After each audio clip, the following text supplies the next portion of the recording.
Welcome to Ready to Mosh, a podcast all about rock, metal and alternative music. I'm Kev P. And I'm Jem J. Each episode will bring you the latest news, talk about new releases, and review gigs and festivals that we've been to. There'll be a smattering of guest interviews and a lot of random chat. As well as the podcast, you can also find us on Twitter and Instagram. Just search at Ready to Moshcast.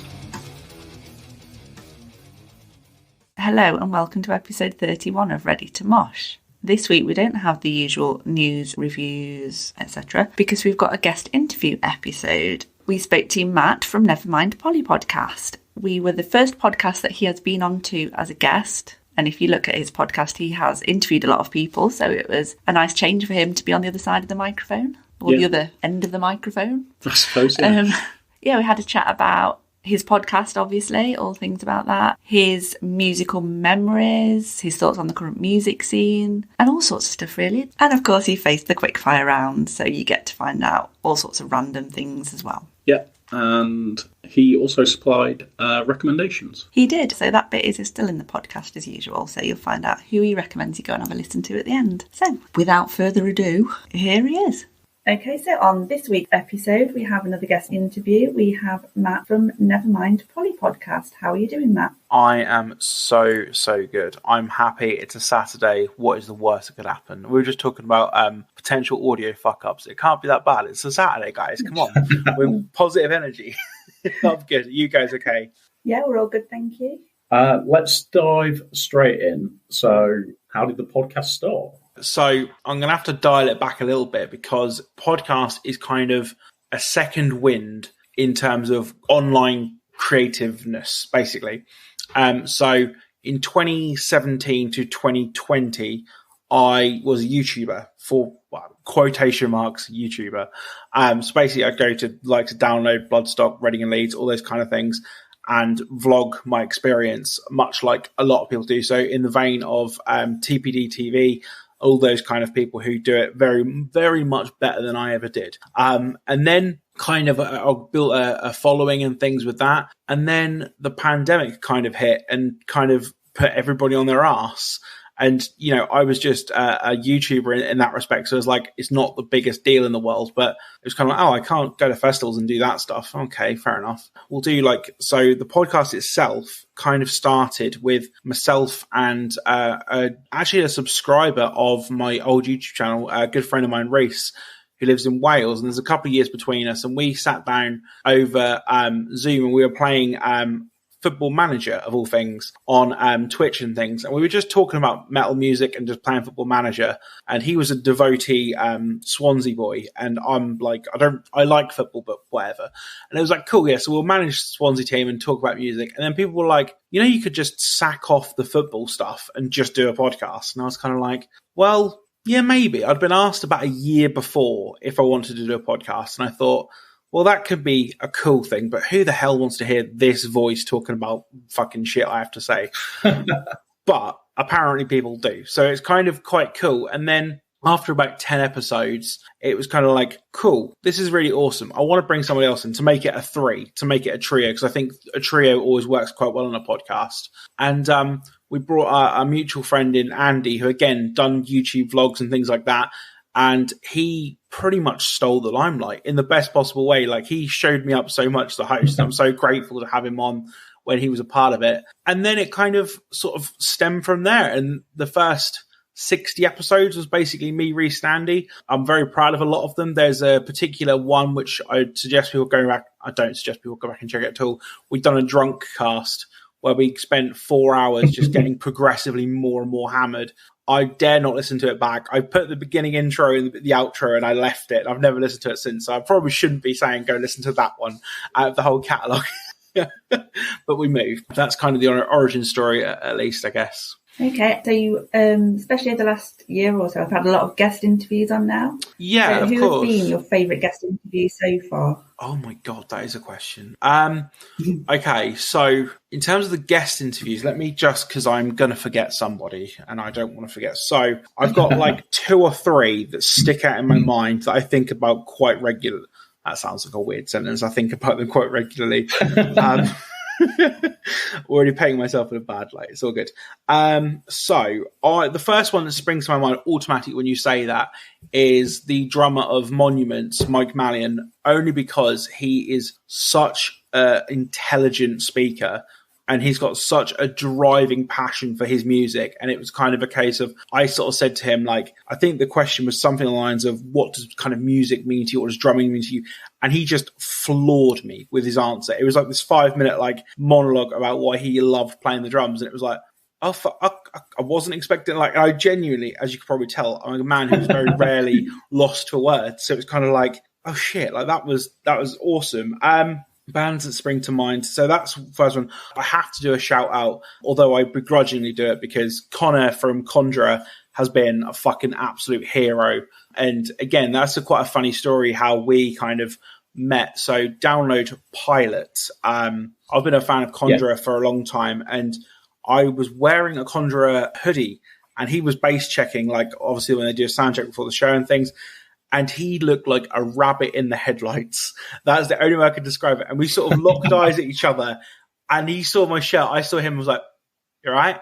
You good?" And he's like, "Yeah, a little bit nervous." Yeah. And I was like, "You'll be fine." And that was all we said to each other. And then he was doing Twitch at the time. And I jumped on his Twitch and was like, "By the way, you were sick." And he was like, "Oh, amazing." Anyway, followed each other back on Instagram and stuff. And we were just like, okay, so the two previous co-hosts went on to do different things and other things, and it was kind of like, I like doing the podcast. I need to do it with somebody because I have this creativity in me that I need to do something with. So I just reached out to him and was like, yo, mate, do you fancy jumping on like a Zoom call? We'll just have a natter for like an hour.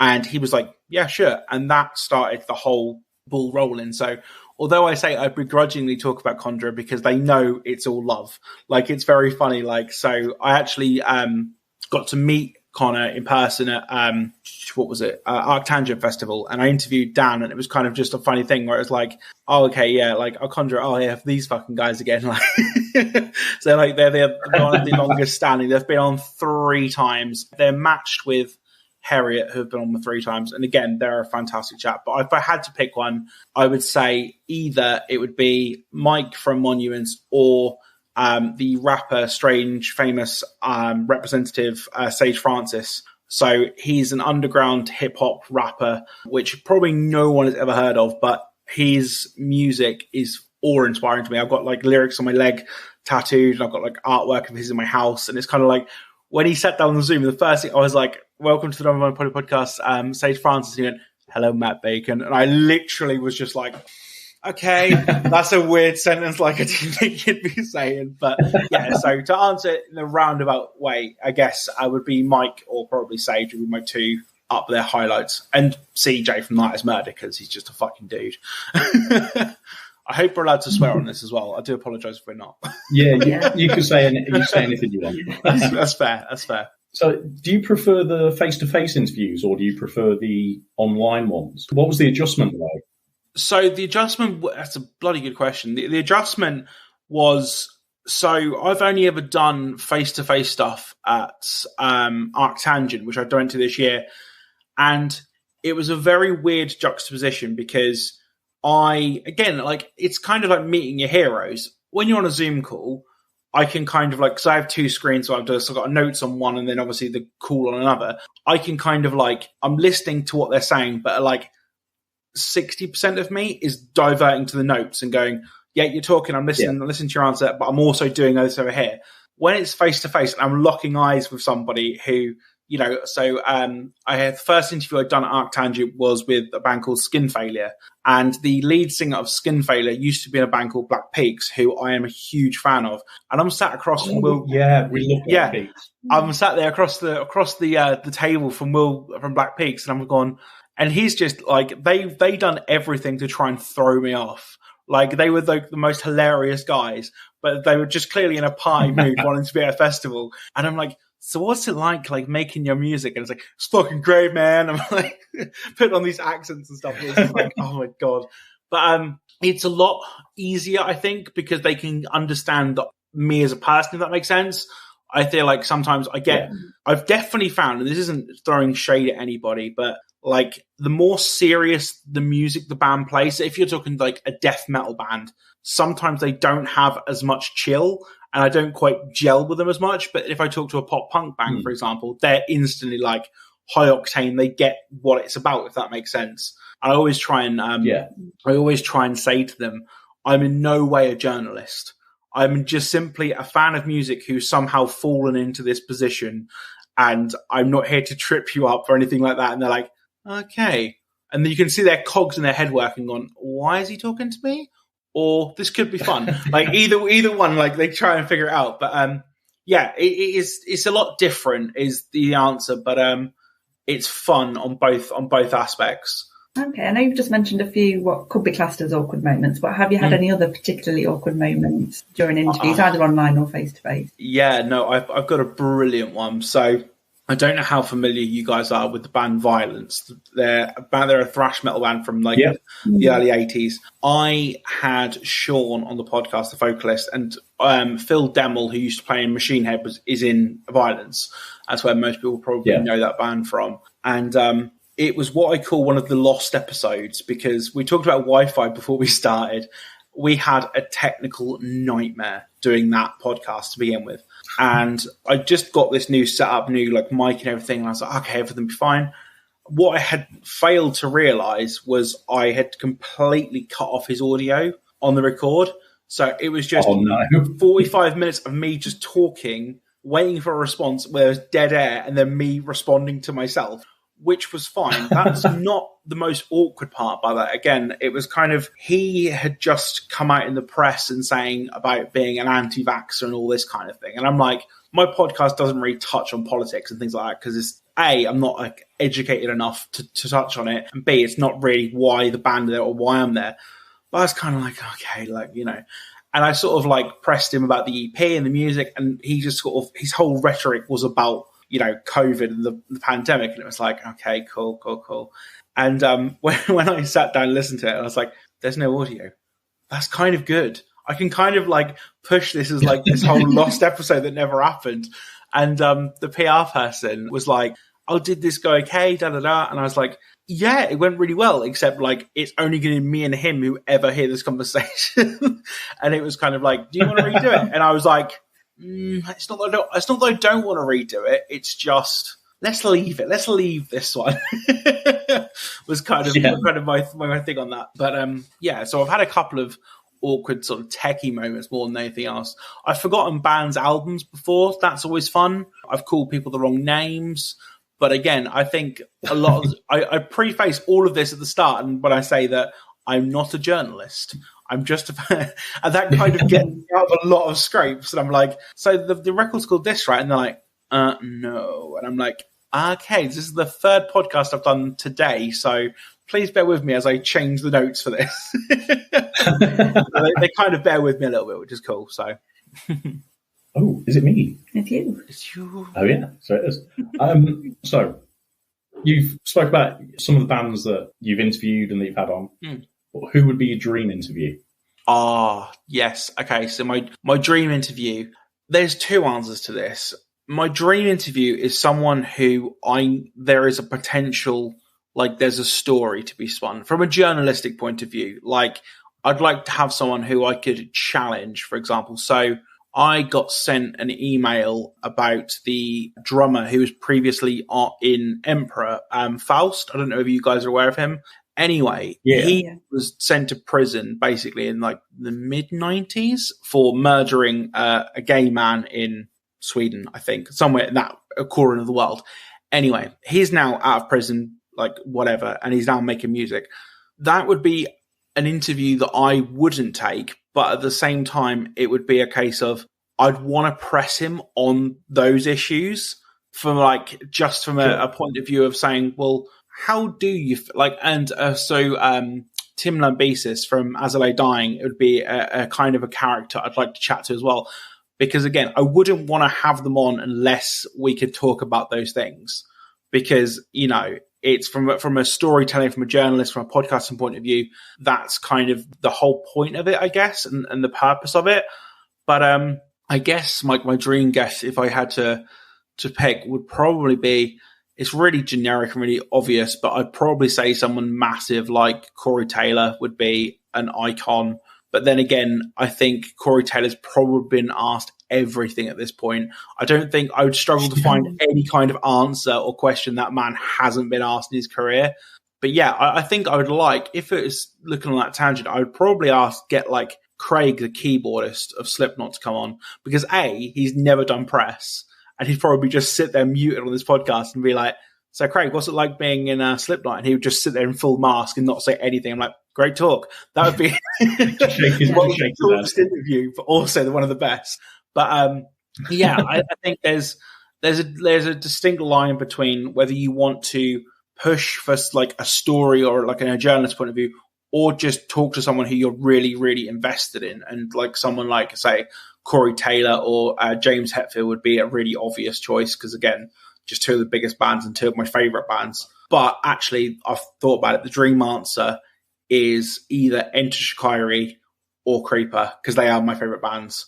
And they are like what I would call in the realms of gettable in that. So Enter Shikari, I've had talks with various people and management, and at the time they couldn't do it, and I dare not ask anymore, because if they ever said yes, I don't know if I'd be able to do it. I don't know if I'd be able to sit across on a Zoom call with Ral Reynolds, let alone in the same room as him, because that man is a genius, in my opinion. Yeah, no, fully on board with that. We spoke to Ral, the pilot, and he's a really nice guy. Yeah, he's everything you want him to be. You know what? Me and Julian, the drummer of Harriet, even, we had a bit of a Shikari off when we were back and forth at Arctangent. And he said, who's like your favorite band? We said off mic, like, who isn't like a heavy metal band, quote unquote. And he's like, Enter Shikari. And I'm like, oh my God, same. And he's like, and I said to him, yeah, I've seen them like 12 times. And he's like, try nearly 30. And I was like, okay, you win. Like, we're having like top trumps and like who's in the band more. Like, so that's quite fun. But yeah, I hope that answers the question. Again, I talk way too much. I do apologize. That's absolutely fine. Absolutely fine. I think it's time for the quickfire round, isn't it? So okay, amazing. I'll try and keep this quick then.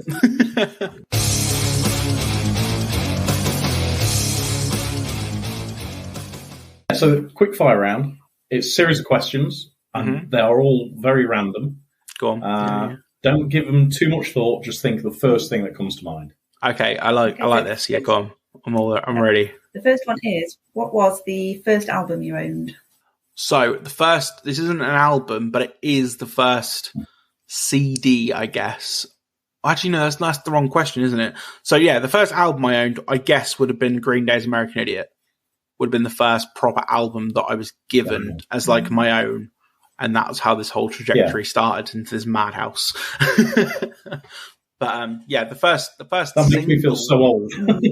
That's fair. The first single I ever sort of bought or album I bought with my own money was the single of Like Toy Soldiers by Eminem, which I'm immensely happy about, but also kind of like, that's a strange starting point. But I heard what the hell's the song? The Real Slim Shady on the radio, but of course it was the radio version where all the swearing had been cut out.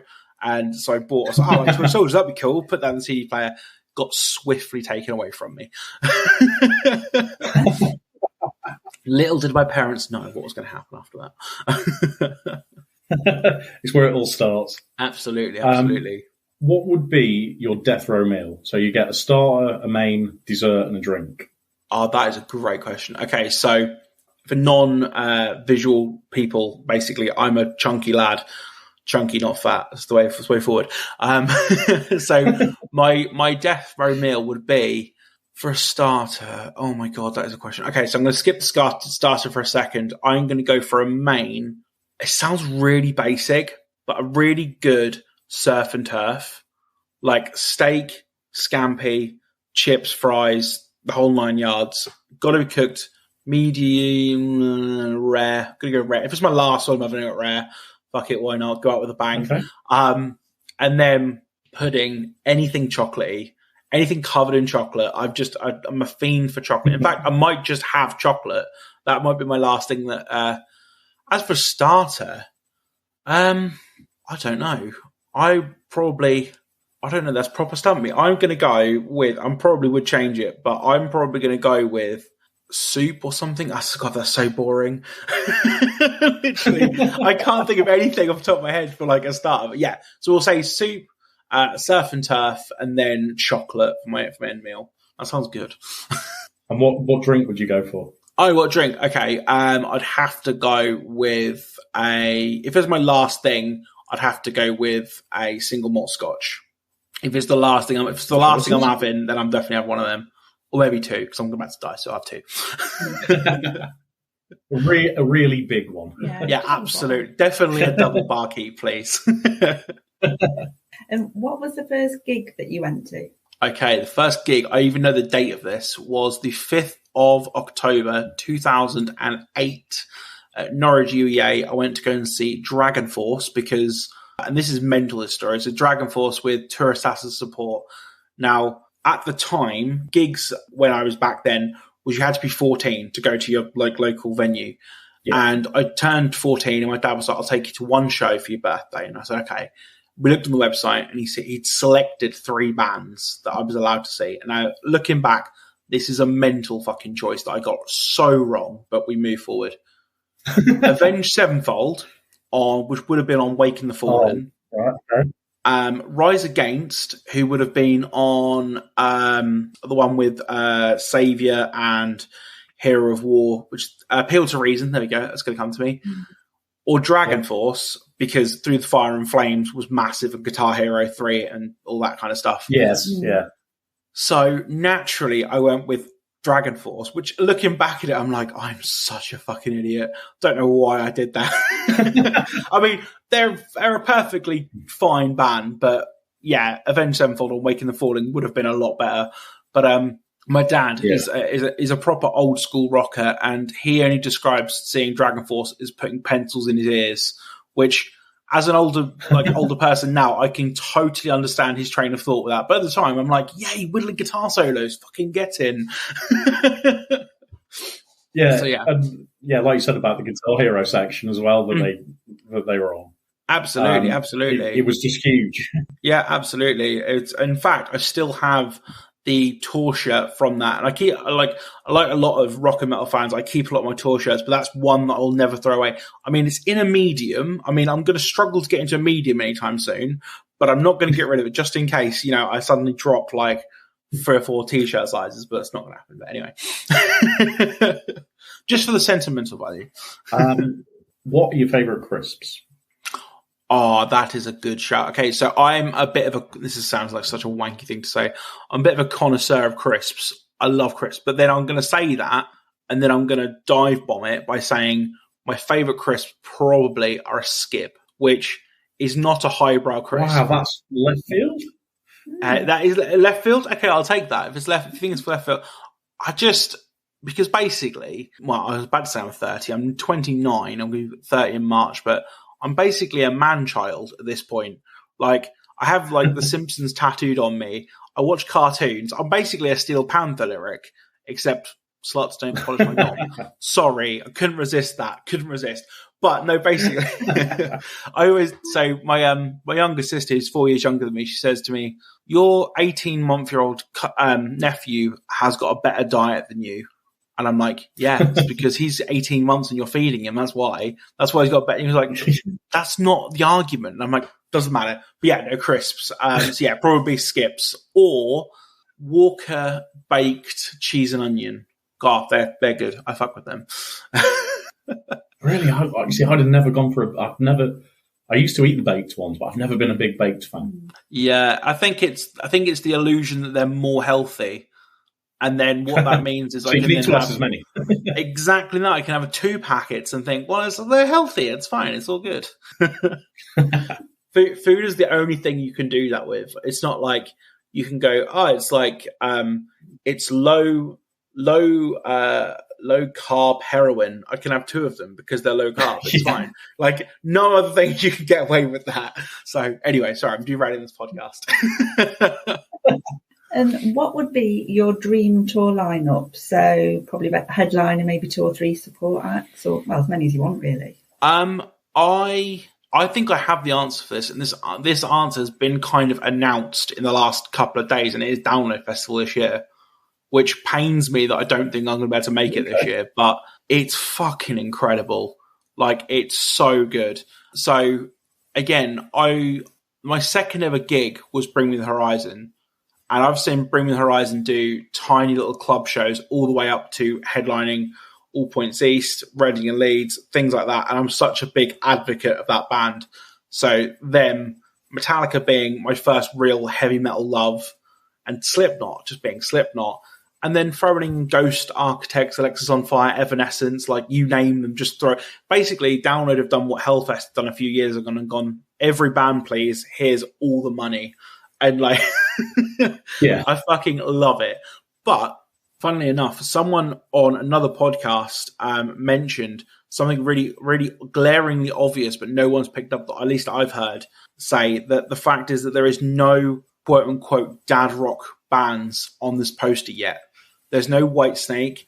There's no like Them Damn Crows. It's all like 21st century bands being like Architects, Alexis on Fire, Evanescence, Ghost. God, I'm trying to rack my brain. Who's on the lineup now? Yeah, but they're like the majority of them are like what you'd call newer bands as opposed to, yeah, Metallica are like the oldest ones out of their kind of school, if that makes sense, which is kind of cool. Yeah, so, yeah, it's basically as if I downloaded Download Festival and gone, there you go, it's on sale now. So it's awesome. But yeah, to answer the question properly, I think it would be Metallica because they're just fucking great. Okay, yeah. So yeah, Metallica, Creeper, because I love Creeper so much and I'm dying to see them like in about 4 or 5 years, maybe 6 years, when they've got a proper catalogue of material. They've got a catalogue now, but like where they can be in a headline status would be amazing. And then I would say probably Ghost because I fucking love Ghost. They're such a good band.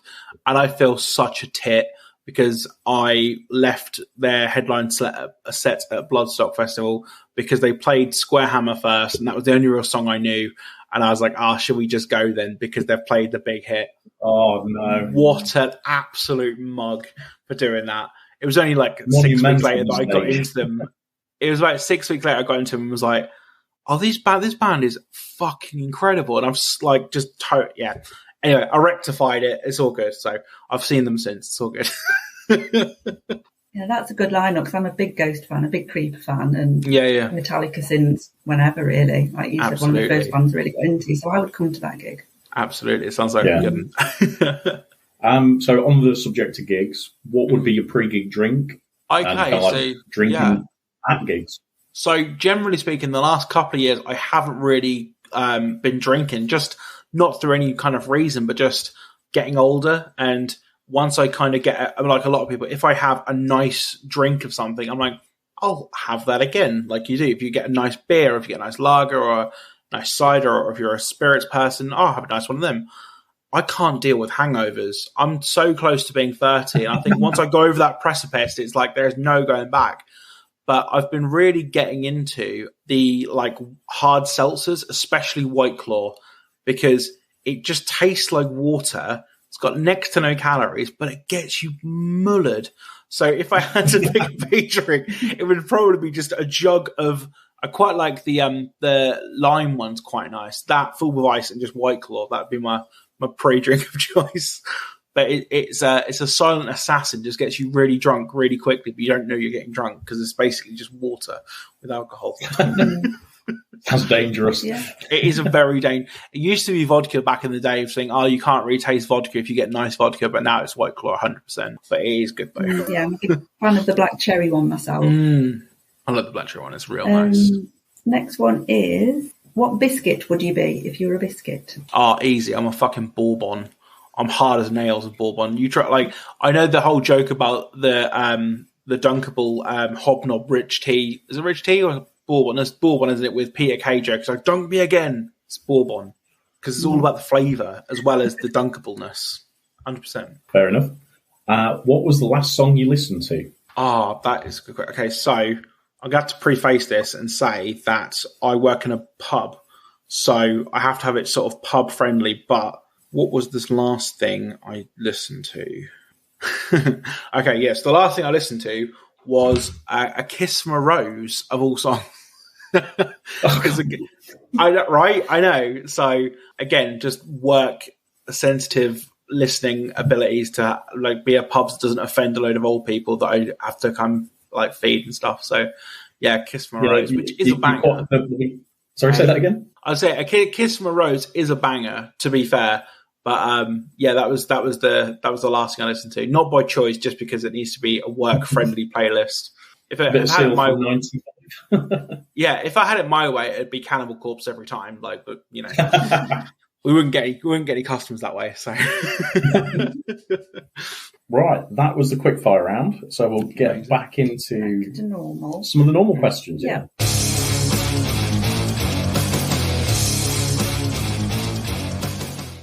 Okay, so what is the music scene like in Norwich in terms of your venues? Do you get a lot of bands coming through? We are incredibly lucky in Norwich. We're so lucky. So we've got the obviously the University UEA gets quite a few bands. We generally get so the UEA is about 1,500 people. So we generally get bands that are like either on the rise towards like places like Brixton, which is like 5,000, but sometimes bands who will do like Ali Pally. So Enter Shikara are a brilliant example. They'll always come back to Norwich, or so it seems. They'll always do like a big run and then do like a small run of smaller shows, which always is great, but Enschko always seem to sell it out, and then they seem to like find like a few sneaky tickets behind the back of the sofa, because it's always like rammed beyond rammed. That it's like, this is like, if we need to get out in a hurry, there's going to be like a serious incident.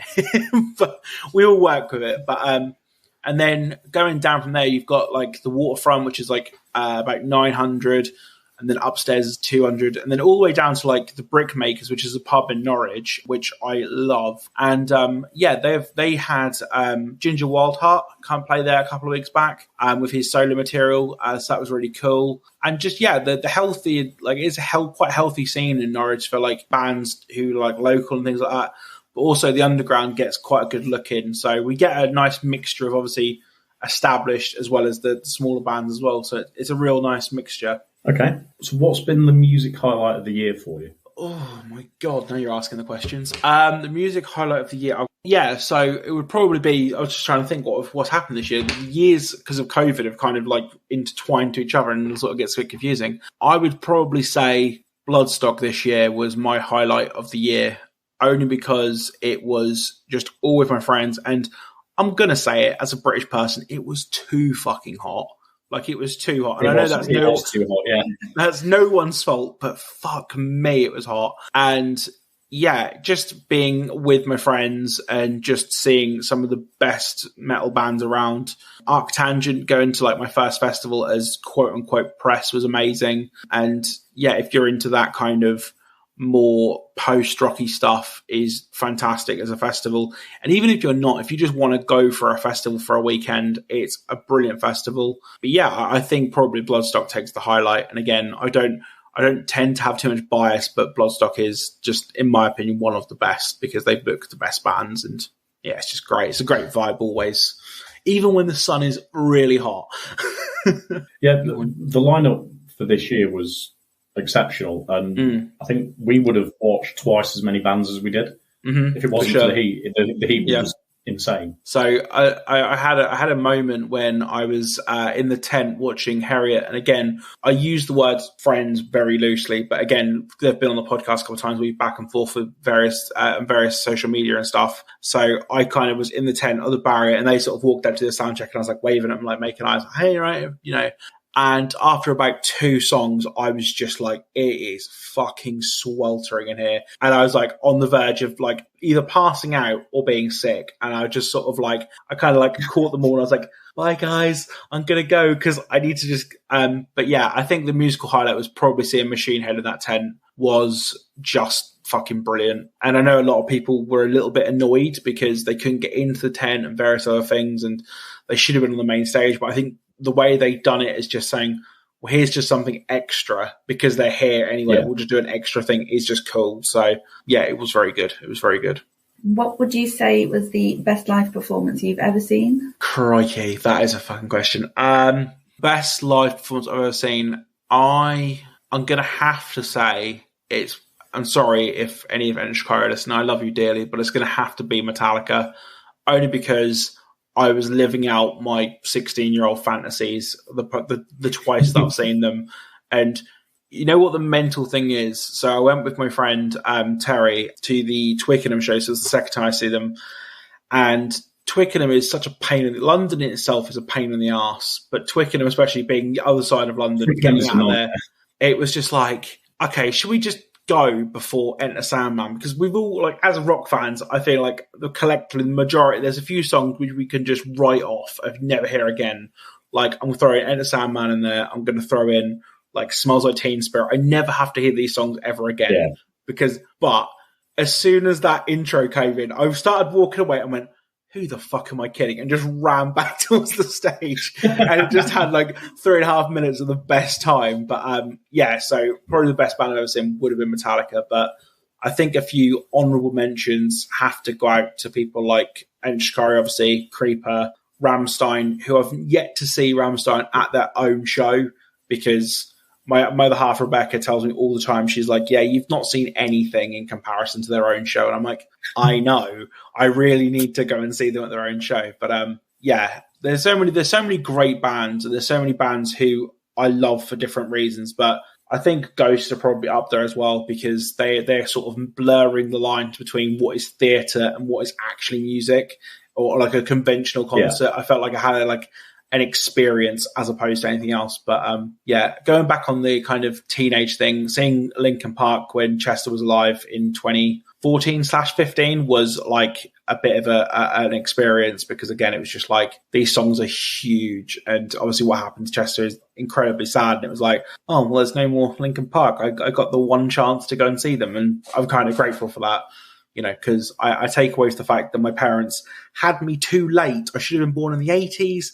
I could have seen Nevermind and seen like Nirvana, the whole bloody podcast is based on. Would have been fine, but alas, we move on. I think we already know the answer to this, but what is your favourite festival that you've been to? Yeah, it's gonna, like, I have such love for Slam Dunk and Download, Arctangent, but I think it is Bloodstock, and the reason for that is just the layout of it is brilliant. It's not too small, it's not too big. It's the classic Three Bears tale of saying, this one's too small, this one's too large, this one's just right. It just is, and it has its problems. Like, you know, there's certain things that have been said and whatever else. It doesn't always get it right all of the time. But then I think it's not a faceless thing like Download is, for example. You know, we can throw as much shade at you want at Andy Copping, but like, he's only one part of a very big machine. Whereas if you're going after Adam or Vicky, it's kind of like, well, there's only like another 2-3 people that work for that festival. So like, they are only human and they do get things wrong occasionally. So that's kind of a bit hard to take. But as a general festival vibe and everything else, and the festival itself is generally Bloodstock, I'd say. Is there a favourite year for Bloodstock as well? I think it's probably this year would be my favourite. So 2017 was kind of like glass-eyed, going to your first new festival and experiencing everything for the first time. That was really cool. 2018 was a particularly strong year. 2019 was the year that Parkway Drive ordered a hurricane just before their set, which was always fun. When I had Adam on the podcast to have a chat sort of about Bloodstock and stuff, he said that it was something like they only used about 80% of their pyro, and I was like, that's 80% of what they had, and they're like, yeah, and I was like, that, like, you know, when you've got flames going sideways into the crowd when they're meant to be going vertically, it's like, Jesus, there's a bit of touch and go with those things. But yeah, I think probably this year, just because of, you know, it's a giant party at the end of the day. And, you know, the sun, as much as we whinge about being way too hot, it's better than being caked in mud. Yeah, oh, absolutely. Every being time. Drenched. Next question was going to be your thoughts on the Download lineup, but we've already kind of touched on that. Yeah, no, absolutely. It's great. The next one. Have you got any other festivals or gigs planned for the next year? So basically, in terms of festivals and gigs and things, I would love to go to Download. That's my big one. But, you know, I've got to be really honest with myself. And I had a conversation with my other half. So I live, obviously, near Norwich. My other half lives in Barnsley, near Sheffield. and she's moving in as of January to here and uprooting her whole life and everything else for me, which is mental because this face. That's a big change. Yeah, literally. So we've been together like 8 months, and she's like what you would call a worldie, just like everything. You know what I mean? And it's like the perfect small tiny package because she's a tiny human, but not that she's a child or anything like that. God, don't take that out of context. Crikey, make a rod for my own back with this podcast at the moment. But no, so I think from like, not to take it too serious or anything like that, but like I do this podcast as the joy of doing it. I make a small amount of money from it. So like anything that gets thrown my way, like Arctangent and working with those guys and the PR people behind that and saying, yeah, we'll give you a press ticket and you can then interview the bands and technically work it. It's like, that's amazing. But obviously what people don't tend to see is obviously the travel to get down there, the cost of like any accommodation. I mean, I roughed it in a 2-man tent I bought from Halfords for like 20 quid. I had the worst sleep ever, but you know, it needs must and things like that. So in terms of festivals going forward, Bloodstock I think is pretty much on the cards. Enter Chicago a slam dunk, so I really want to go to that, but we'll see. And then just general gigs and things, I don't think I've got anything, but the hardest thing about, and this is such a first world problem, is doing this podcast and interviewing bands is the amount of press tickets I get given or asked if I would you like to attend X gig in London? And I'm like, I would love to, but I can get there, but it's time off work and it's a whole thing. And it's like, don't reply to it. 'Cause if you reply to it, they'll say yes, and then I can't go, and it's a whole thing. But yeah, so Download is one I'd love to go to, but I think ultimately it probably will be Bloodstock. But this year that I end up going to, because they've got Killswitch Engage headlining, and I cannot wait for that. Love me some Killswitch Engage. It's going to be great. Yeah, the Bloodstock line does look really good this year. It looks really, really good. Looks really, really good. Okay, so final question. If you could give a recommendation for a small band, you know, somebody that you're really into that maybe not many people have heard of, who would it be? Okay.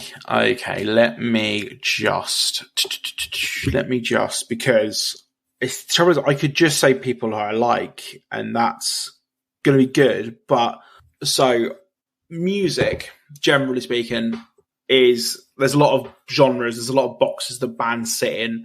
So I've got a few. So if you're into your really heavy, and I mean like proper dirty guitars, like in your face, Harriet is got to be up there. They are the nicest bunch of people. They've actually had to cut their Zeonada tour short due to illness, which is really shit. And again, it was one of those things like, oh, do you come into the show in Colchester, which is about 50 miles from me? And I'm like, yeah, I'd love to. And then I couldn't get the day off work. And I'm like, oh, that's so fucking shit. Ugh. But so that if you're into like your pop punk kind of stuff, there's a band who I've had on previously called Betty Rays. They are an Australian sort of punky rock band. They're really, really great.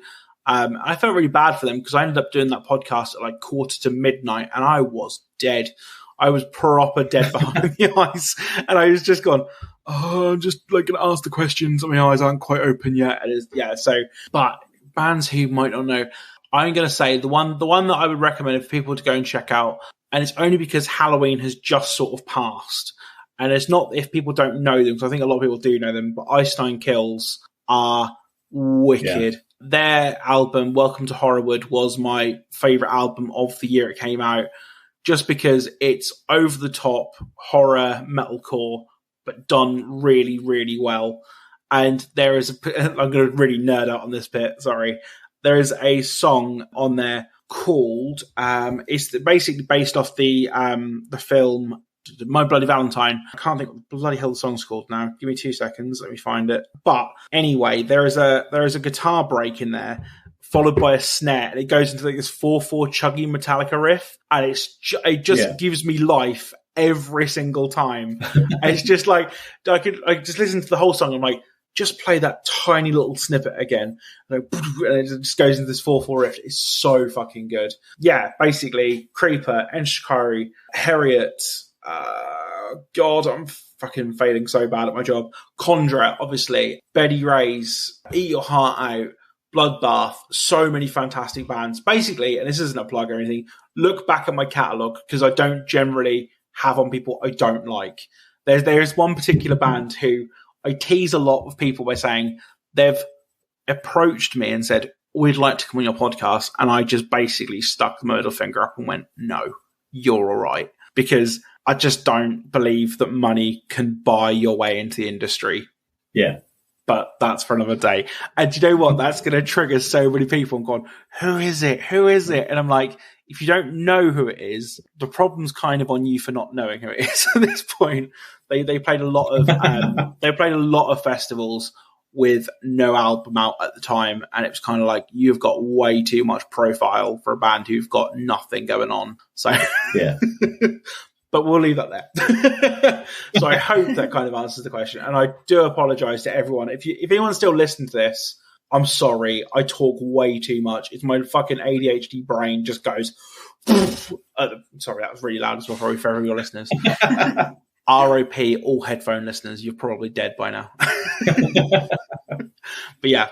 Well, that is fantastic. Thank you so much for the interview, Matt. You're fine. And more than welcome. Yeah, everybody go, if you're not already listening to Nevermind Polly, go and listen to Nevermind Polly. Follow Matt on all the usual socials. It's a great podcast. And yeah, so once again, thank you very much.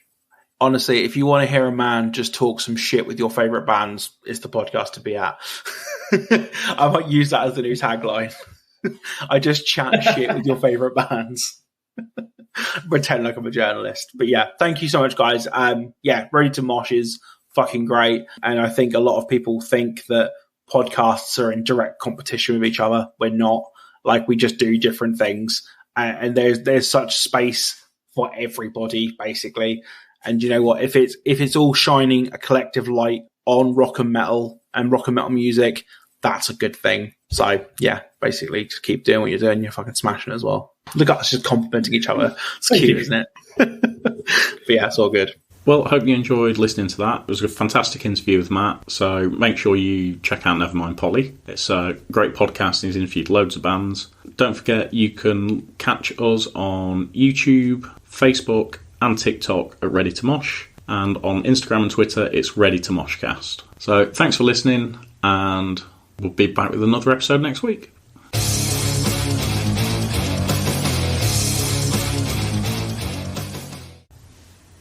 Make it stop, Moog.